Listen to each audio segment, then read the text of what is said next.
है, ये लैंग्वेज क्या है, HTML क्या है बेसिकली। तो सबसे पहले है व्हाट इज HTML। HTML है क्या, किस चीज का अब्रिविएशन है। तो इसमें तीन लफ्ज हैं। HTML stands for hypertext markup language. तो HTML stands for hypertext markup language. HT for hyper और text, M for markup and language. तो इसको देखते हैं कि ये चार बेसिकली लफ्ज बन जाते हैं। हाइपरटेक्स्ट को इकट्ठा लिख लिया जाता है वैसे। तो ये देखते हैं कि क्या है, इन लफ्जों के ऊपर हम लोग अभी इनको डिफाइन करते हैं। सबसे पहले है हाइपरटेक्स्ट। हाइपरटेक्स्ट ऐसा टेक्स्ट होता है जिसकी मदद से, जो ऐसा टेक्स्ट जो कि हम वेब पेजेस के अंदर यूज करते हैं, और ये वो टेक्स्ट होता है जिसके ऊपर अगर हम लोग क्लिक करें, ऐसा टेक्स्ट जिसके ऊपर अगर क्लिक करें तो उसके बिहाइंड हमें कोई एक लिंक मिलता है। वो लिंक हमें दूसरे डॉक्यूमेंट या दूसरे पेज पे लेके जा सकता है, या हमें उसी पेज के अंदर दूसरी जगह पे लेके जा सकता है। इस चीज को कहा जाता है हाइपरटेक्स्ट। तो हाइपरटेक्स्ट कौन सा होता है, आमतौर पे इसके ऊपर हाइपरलिंक लगा होता है, हाइपरलिंक या लिंक लगा होता है। इस वजह से इसको हाइपरटेक्स्ट का नाम दिया गया, क्योंकि जितनी भी वेब डॉक्यूमेंट्स होते हैं हमारे पास, उनमें ये लिंक्स ही होते हैं जिनकी मदद से हम एक जगह से दूसरी जगह जा सकते हैं। यानी एक वेब पेज से दूसरे वेब पेज तक, या एक वेब पेज के अंदर ही हम लोग एक जगह से दूसरी जगह जा सकते हैं जंप करके। हाइपरटेक्स्ट इसको क्यों कहा गया? शुरू में जो वेब पेजेस थे बड़े सादा होते थे, उसमें ग्राफिक्स का यूज नहीं होता था। उसमें आमतौर पे जो इंफॉर्मेशन होती थी वो टेक्स्ट की सूरत में उसको ट्रांसफर किया जाता था, या टेक्स्ट फॉर्मेट में होती थी। स्टार्टिंग की बात है ये। तो तब जो है वो जितना भी टेक्स्ट यूज, यानी ज्यादातर जो हमारा कंटेंट होता था वेबसाइट का, वो टेक्स्ट की सूरत में होता था, टेक्सचुअल फॉर्मेट में। तो उसके ऊपर ही लिंक लगाए जाते थे, इसलिए उसको कहा गया हाइपर टेक्स्ट। क्योंकि ग्राफिक्स का बाद में यूज हुआ, पिक्चर्स वगैरह आप लोगों ने लगानी शुरू की, या दूसरा जो मीडिया है, या आवाज की जो वॉइस की जो फाइल्स हैं या चीजें हमने यूज की, वो बाद में की। तो जो ज्यादातर था इस्तेमाल शुरू शुरू में वेबसाइट्स का, यानी इंफॉर्मेशन जो शेयर की जाती थी वेबसाइट्स की सूरत में, वो ज्यादा होती थी टेक्स्ट फॉर्मेट में, यानी अल्फाबेट्स होते थे हमारे पास। तो अल्फाबेट्स को के ऊपर ही लिंक्स लगा दिए गए और उसको हाइपरटेक्स्ट कहा गया। तो ये जो लैंग्वेज, यानी बेसिकली ये जो लैंग्वेज बनाई गई थी स्टार्ट में, तो ये टेक्स्ट वगैरह को सपोर्ट करने के लिए थी, लेकिन बाद में ग्राफिक्स को भी किया और बहुत सारी चीज़ों को किया ग्रेजुअली। यानी इस पे मजीद वर्किंग होती रही, और इस वक्त भी जो हमारे पास HTML है वो 5 चल रही है। इसका वर्जन जो है वो 5 है। यानी इसका मतलब ये है कि ये मुख्तलिफ अदवार से गुजरी है। इसका पहला वर्जन था, सेकंड आया, थर्ड वन, फोर्थ वन, फिर एक XHTML आई, XHTML भी उसको कहा जाता है। उसके बाद HTML 5 है, यानी 4 के बाद, और 4 और 5 के दरमियान एक वर्जन था जिसको XHTML कहा जाता है। एक्सटेंसिबल, X फॉर एक्सटेंसिबल था, markup language, hypertext markup language. तो उसके बाद जो है ये HTML 5 आई है, लेटेस्ट जो है HTML 5 है, जिसके ऊपर हम लोग वर्क भी करने जा रहे हैं। क्या हाइपरटेक्स्ट आप लोगों को बेटा समझ आया? कुछ ऊपर लिंक लगा हुआ है, और वो लिंक हमें दूसरे डॉक्यूमेंट तक लेके जा रहा है, या उसी डॉक्यूमेंट के अंदर हमें किसी भी दूसरे हिस्से तक जंप करके लेके जा रहा है। तो इस चीज को कहा गया हाइपरटेक्स्ट। मेरा ख्याल समझ आ गई होगी। हाइपरटेक्स्ट क्या है? वो कहता है एक टेक्स्ट ही होता है, text that you click to jump from document to document. यानी ऐसा टेक्स्ट जिसके ऊपर आप क्लिक करते हैं तो आप जंप कर सकते हैं एक डॉक्यूमेंट से दूसरे डॉक्यूमेंट तक। दिस इज अ रेफरेंस, ये बेसिकली रेफरेंस होता है to the ability of web pages. ये एक रेफरेंस है, यानी वेब पेजेस की एबिलिटी का। क्या एबिलिटी है वेब पेजेस की? To link to one another, यानी आपस में ये इंटरकनेक्टेड होते हैं, आपस में इनका लिंक क्रिएट हुआ होता है। तो ये जो टेक्स्ट होता है इसको हाइपरटेक्स्ट कहा जाता है। फिर है जी मार्कअप। मार्कअप को समझने के लिए आप इस तरह से समझें कि जैसे हम लोग कोई कोट लिखते हैं, अक्वालाइजरिंग जिसको कहा जाता है, तो उसको आम तौर पे हम इनक्लोज कर देते हैं कोटेशन मार्क्स के अंदर। Quotation marks, single quotation mark, double quotation mark हो सकता है। तो उसके अंदर हम लोग आमतौर पे जो एक मखसूस चीज होती है, यानी उसको मार्क कर दिया जाता है। हम कहते हैं ये हमने मार्क कर दी है। यहाँ पे मार्कअप कैसे किया जाता है? यहाँ पे भी दो चीजों के दरमियान हम लोग अपना जो कंटेंट होता है उसको मार्कअप कर देते हैं। वो टेक्स्ट की सूरत में हो सकता है, वो किसी और चीज की सूरत में भी हो सकता है। तो उसको हम लोग क्या करते हैं? मार्कअप करते हैं दो चीजों के दरमियान। वो दो चीजें क्या होती हैं? दो टैग्स होते हैं हमारे पास। एक स्टार्टिंग टैग होता है, एक स्टार्टिंग टैग होता है और एक एंडिंग होता है। तो उन दो जो टैग्स होते हैं उसके दरमियान में हम लोग अपना कंटेंट रख देते हैं। उसके ऊपर वो जो टैग का एक खास जो है वो उसका एक इम्पैक्ट आता है, यानी जो टैग उसके ऊपर अप्लाई किया जाता है उससे वही वाला टेक्स्ट जो है उसका रिजल्ट बदल जाता है। ब्राउजर के अंदर उसका रिजल्ट बदल जाता है, यानी जब हम वो लिखते हैं चीज तो उसका रिजल्ट बदल जाता है। अभी आप लोगों ने परेशान नहीं होना, हम मुख्तलिफ चीजों को टैग्स के अंदर, तो जैसे डबल कोट्स में कोई चीज लिख दी जाती है, डबल कोट्स स्टार्टिंग भी होता है और एंडिंग भी होते हैं, तो उसके दरमियान में कोई चीज इनक्लोज कर दी जाती है। इसी तरह यहाँ पे हम लोग मार्कअप करेंगे टैग्स के दरमियान। ये टैग क्या होते हैं? टैग्स को अभी हम लोग समझेंगे इसके बाद। तो कहता है जी, tags that apply layout and formatting conventions to plain text. तो जो प्लेन टेक्स्ट होता है उसके गिर्द जो है उसका लेआउट और उसकी फॉर्मेटिंग वगैरह के लिए टैग्स को हम लोग अप्लाई करते हैं। तो literally the plain text is markup with the tags. तो आम तौर पे जो क्या होता है कि जो एक हमारा प्लेन टेक्स्ट होता है, यानी आम जो टेक्स्ट हमने लिखा होता है उसको मार्कअप किया जाता है विद इन टैग्स। फिर आ गया जी लैंग्वेज। तो यहाँ पे है जी लैंग्वेज है। लैंग्वेज क्या होती है? वो कहता है जी, a reference to the fact that HTML is considered a programming language. एक जो प्रोग्रामिंग लैंग्वेज होती है उसके अंदर बेसिकली हम लोग हदायत लिखते हैं कंप्यूटर के लिए। कोई भी प्रोग्रामिंग लैंग्वेज है, यहाँ पे ये समझ लें। पहली बात तो यह है कि लैंग्वेज क्या होती है। लैंग्वेज के जरिए से हम लोग दूसरे तक अपने थिंकिंग या अपने ख्यालात पहुंचाते हैं, कम्युनिकेट करते हैं। अब कंप्यूटर की भी ज़बानें हैं, उनको प्रोग्रामिंग लैंग्वेजेस कहा जाता है। जो ज़बानें कंप्यूटर को समझ आती हैं उनको प्रोग्रामिंग लैंग्वेजेस कहा जाता है।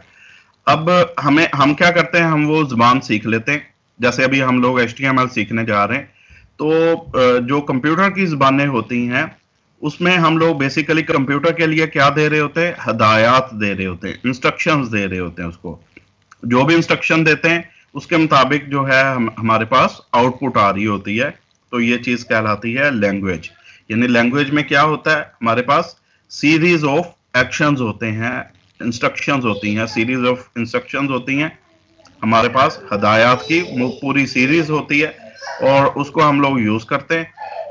कंप्यूटर उसको समझता है और आउटपुट जो है उसको डिस्प्ले कर देता है, पास आती है। इस चीज को कहा जाता है लैंग्वेज। तो अभी मजीद भी इनके ऊपर हम लोग मैं समझाता हूँ इन तीनों चीजों को। जब हम प्रैक्टिकली करेंगे तो आपको मजीद इंशाल्लाह समझ आ जाएगी। HTML की बेसिक्स है। HTML जो है is the standard markup language for creating web pages. ये पूरी दुनिया में एक स्टैंडर्ड है। HTML सबसे बेसिक लैंग्वेज है, इसके बगैर वेब पेज बनता ही नहीं है। यानी वेब डॉक्यूमेंट या वेब पेज बनाना है आपने, तो आपको HTML लैंग्वेज का यूज करना पड़ता है। तो ये चीज होती है। तो चूंकि ये एक स्टैंडर्ड लैंग्वेज है, स्टैंडर्ड से क्या मुराद ली जाती है बेटे? एनीवन? स्टैंडर्ड का क्या मतलब होता है, या स्टैंडर्ड किसको कहते हैं? डिस्टेंस जो है ये 1 इंच है। अब जितना 1 इंच यहां पे होगा पाकिस्तान में, उतना ही बाहर भी होगा। ग्राम्स हैं, किलोग्राम्स हैं वजन के लिहाज से। अब फर्ज करें हमने यहां से 10 kg कोई चीज हमने, या 100 kg हमने बाहर भिजवानी है। अब 100 kg हम बाहर भिजवाएंगे तो बाहर जाके भी वो 100 kg होगी। क्यों होगी? क्योंकि जो ग्राम या किलोग्राम्स हैं जितना हमारे यहाँ है उतना बाहर है, वो एक स्टैंडर्ड बना दिया गया ताकि कोई झगड़ा ना पैदा हो। वो पूरी दुनिया ने उस चीज को मान लिया, मेजरमेंट को। बात फॉलो कर रहे हो बेटे कि नहीं? उसी म्यार को फॉलो करती हैं जो अदारे होते हैं, जो उसको बनाने वाले अदारे हैं, मैन्युफैक्चरिंग करते हैं, वो उसी स्टैंडर्ड का ख्याल रखते हैं। इसी तरह से कोई मेडिसिन बनती है, अगर हम कहेंगे कि ये एक स्टैंडर्ड मेडिसिन है, स्टैंडर्ड कब होगी? जब उसकी जो फार्मूलेशन है उसके मुताबिक उसको क्रिएट किया गया होगा, ना कम होगी ना ज्यादा होगी, तो वो एक स्टैंडर्ड बना दिया जाता है। उसको कोई अदारा बनाता है, उसको तस्लीम करवाया भी जाता है और लोग तस्लीम करते भी हैं। इसी तरह से हमारे पास जो है वो HTML जो है उसके ये भी एक स्टैंडर्ड लैंग्वेज बनी, किस काम के लिए? वेब पेज डेवलपमेंट के लिए। यानी एक स्टैंडर्ड जो है इसको करार दे दिया गया, अब लोग इसी को यूज करते हैं। कोई और लैंग्वेजेस भी बना सकते हैं अपने तौर पे, लेकिन लोग जो एक स्टैंडर्ड मानते हैं जिस पे वर्क हुआ है बहुत ज्यादा, वो HTML है। तो ये एक स्टैंडर्ड मार्कअप लैंग्वेज है। मेरा स्टैंडर्ड लफ्ज समझ आया होगा आप लोगों को, यानी हर चीज का स्टैंडर्ड मेंटेन किया जाता है।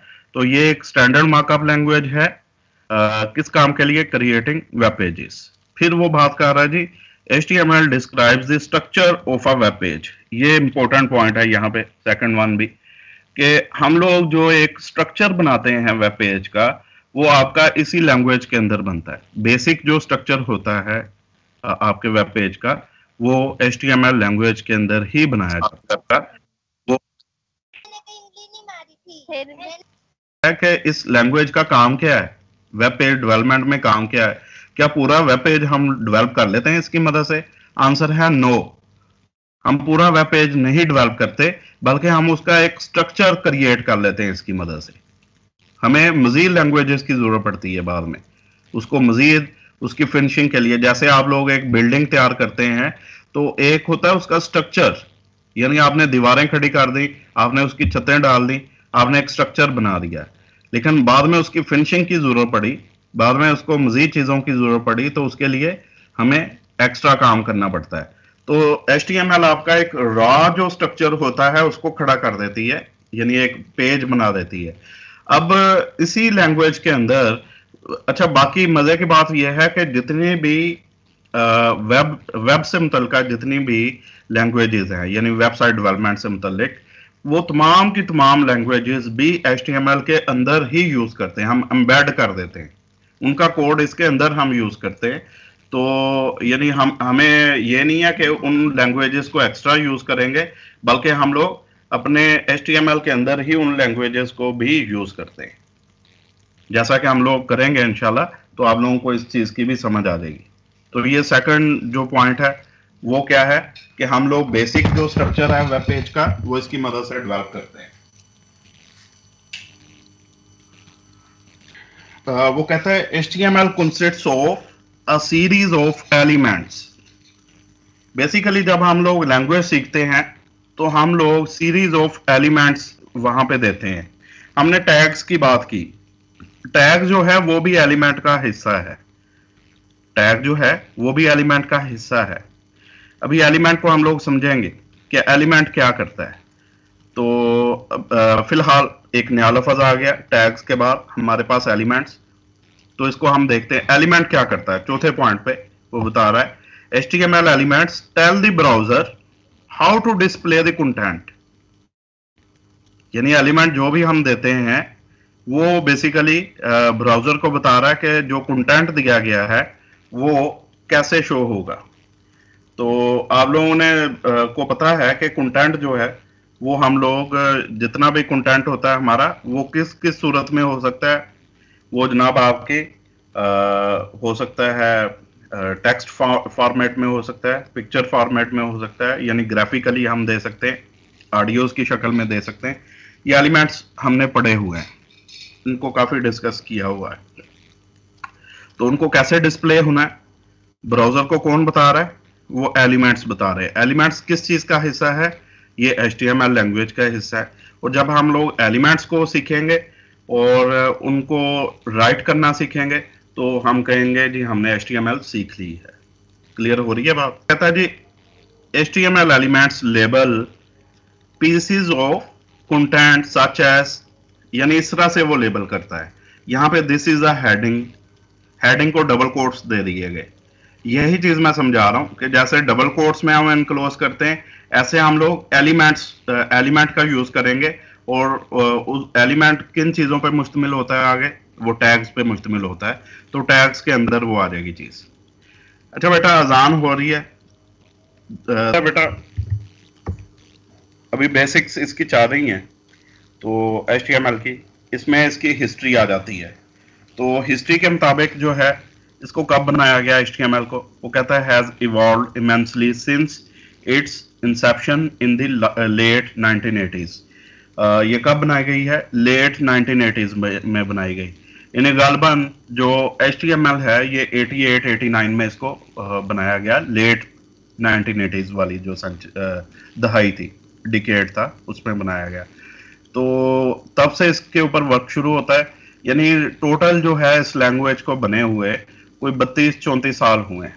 यानी अभी तक अगर हम देख लें, ये 2021 है, 21 साल ये हो गए, और 11-12 साल मजीद डाल लें तो इतने जो हैं टोटल इसको ईयर्स हुए इस लैंग्वेज को बने हुए। फिर वही उसने बात कर दी कि ये एक स्टैंडर्ड मार्कअप लैंग्वेज है वेब पेजेस के लिए। फिर वो कह रहा है जी ये HTML has been considered a cornerstone technology of the world wide web. तो ये एक कॉर्नरस्टोन टेक्नोलॉजी के तौर पे आती है वर्ल्ड वाइड वेब के। यानी सबसे बुनियादी, कॉर्नरस्टोन वही होता है जैसे एक पिलर के तौर पे होता है, या यानी स्ट्रक्चर, यानी बुनियादी जो जिसके ऊपर पूरे का पूरा वेब वर्ल्ड वाइड वेब खड़ा है। तो HTML जो है इसको कंसीडर किया जाता है। फिर वो कहता है HTML elements are the building blocks of HTML। यानी एलिमेंट्स जो हम यूज करेंगे इसमें, जिनको हमने सीखना है, अभी जैसे मैंने बात की है, हम एलिमेंट्स को सीखेंगे, तो वो क्या है? बिल्डिंग ब्लॉक्स है, जिनसे वो स्ट्रक्चर जो है वो डेवलप होता है। हमारे इस चैनल की वीडियोस को कमेंट्स और लाइक ज़रूर दें, और चैनल को भी सब्सक्राइब करें। शुक्रिया।